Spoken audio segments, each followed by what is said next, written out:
सुप्रभात बच्चों, Narayana live class में आपका स्वागत है। आज हम दिनांक 10/7/2020 कक्षा 9वीं के का उपविषय श्रुति संभिन्नार्थक शब्द के बारे में जानेंगे। इस असाइनमेंट को आज हम हल करेंगे। तो सबसे पहला हमारा क्वेश्चन है कि श्रुति संभिन्नार्थक कहते किसे हैं। क्या होता है श्रुति संभिन्नार्थक? ये सार्थक शब्द का एक 5वां भेद है। श्रुति संभिन्नार्थक, जैसा कि इसके नाम से हमें पता चल रहा है, श्रुति का मतलब होता है सुनने में, सम का मीनिंग होता है समान, और भिन्न का मतलब होता है अलग अलग, और अर्थ का मतलब मीनिंग। तो कहने का मतलब है कि सुनने में एक समान लगने वाले शब्दों का अर्थ अलग अलग होना श्रुति संभिन्नार्थक शब्द कहलाता है। तो हम इसको लिखेंगे, उत्तर लिखेंगे इसका हम। जिन शब्दों का उच्चारण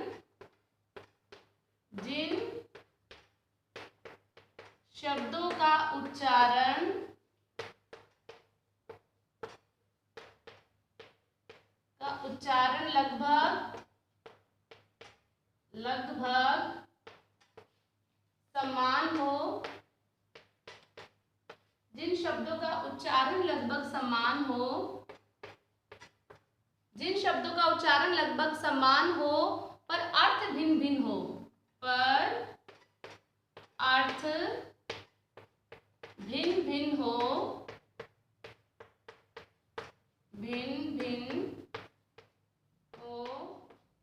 उन्हें श्रुति संभिन्नार्थक शब्द कहते हैं। श्रुति संभिन्नार्थक शब्द कहते हैं।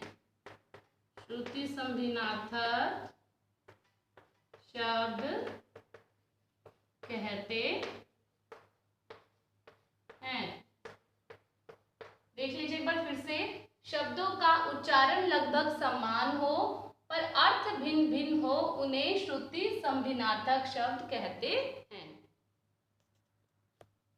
हमारा अगला प्रश्न है प्रश्न नंबर 2।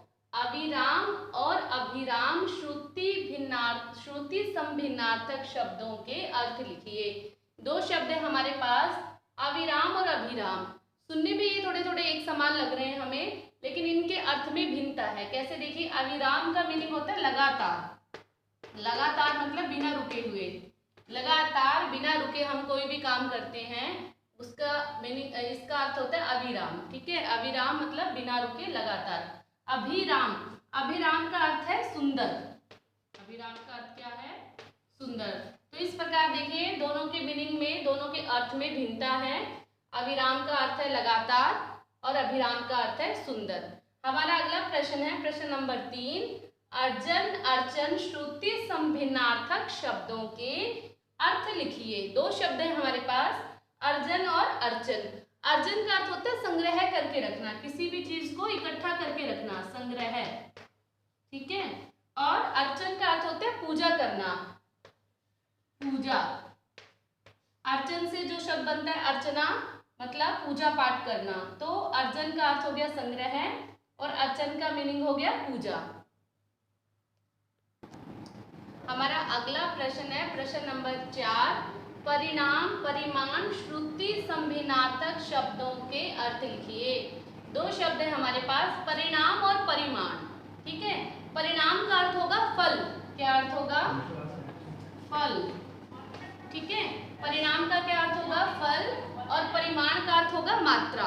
ठीक है। जिस प्रकार से हम, परिमाण का मतलब होता है माप तोल करना, मात्रा, जो मात्रा को बताता है।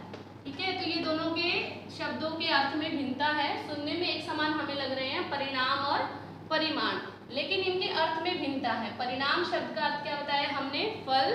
और परिमाण शब्द का अर्थ हो गया मात्रा।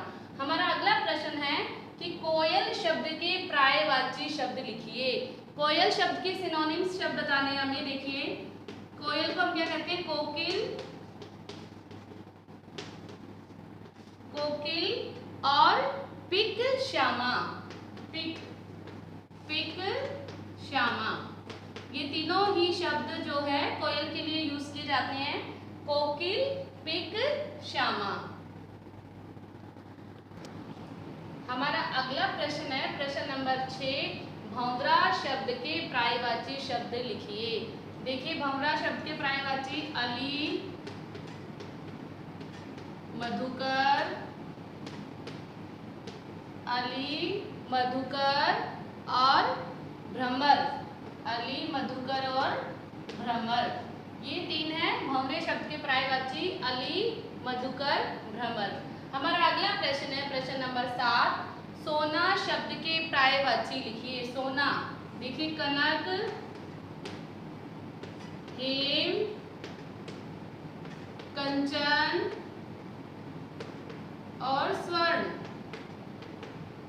स्वर्ण, ये है सोना शब्द के पर्यायवाची। सोना शब्द मतलब कनक, हेम, कंचन, स्वर्ण। अगला प्रश्न है हमारा कपड़ा शब्द के पर्यायवाची लिखिए। कपड़ा शब्द के पर्यायवाची है वस्त्र, वसन, पट और चीर। वस्त्र, वसन, पट और चीर, ये चारों जो हैं वस्त्र शब्द के पर्यायवाची है कपड़े शब्द के। वस्त्र, वसन, पट, चीर। हमारा अगला प्रश्न है प्रश्न नंबर 9। प्रस्थान शब्द का विलोम शब्द लिखिए। प्रस्थान करना मतलब इस जगह से हम प्रस्थान कर जाते हैं, दूसरी जगह पर जाना। प्रस्थान शब्द का उत्तर क्या होगा? विलोम शब्द आगमन। आगमन मतलब आना, ठीक है। हमारा अगला प्रश्न है प्रश्न नंबर 10। उग्र शब्द का विलोम शब्द लिखिए। विपरीतार्थक शब्द या विलोम शब्द लिखिए। उग्र का अर्थ होता है तेज, तो उसके लिए क्या शब्द होगा? सौम्य। उग्र का विलोम क्या होगा? सौम्य, ठीक है। तो सौम्य का अर्थ होता है शांत। अगर मान लीजिए हमारे पास होता है तेज शब्द का विलोम शब्द लिखिए, जैसा शब्द हमारे पास होता है उसका जो विपरीतार्थक शब्द विलोम शब्द जो हम बनाते हैं वो उसी के जैसा होता है। जैसे मान लो यहाँ पे तेज होता तो हम बना देते शांत, लेकिन हमारे पास क्या है शब्द? उग्र। उग्र का क्या विलोम शब्द हो जाएगा? सौम्य। सौम्य का अर्थ होता है शांत। ये था आज का हमारा शब्द विचार टॉपिक, जिसमें हमने श्रुति संभिन्नार्थक शब्द, पर्यायवाची शब्द और विलोम शब्द के असाइनमेंट को हल किया। धन्यवाद।